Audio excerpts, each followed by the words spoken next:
In the quiet heart of nature, an extraordinary process is taking place, one that has sustained life for millions of years. We begin our journey with David Harper, a wildlife documentarian exploring the hidden world of bees. If you watch closely, you'll see an entire system working in perfect harmony. Each bee plays a role, collecting nectar from flowers with precision and purpose. Every movement here has meaning. It's a language of survival.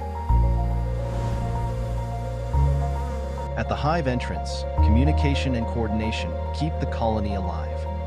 Returning workers carry nectar back to the hive, beginning the transformation process. Inside the hive, nectar is passed from bee to bee, breaking it down and enriching it with enzymes. This biological process slowly transforms simple nectar into something far more complex. Honey. Layer by layer, the honeycomb fills with golden stores of energy. Bees fan their wings tirelessly, reducing moisture and refining the honey's consistency. The hive is preparing for the future, storing food to survive the coming winter. Without bees, ecosystems like this would simply not exist as we know them. And in this delicate balance, bees remind us of nature's intelligence. A hidden world of precision, teamwork, and survival, all within a single hive.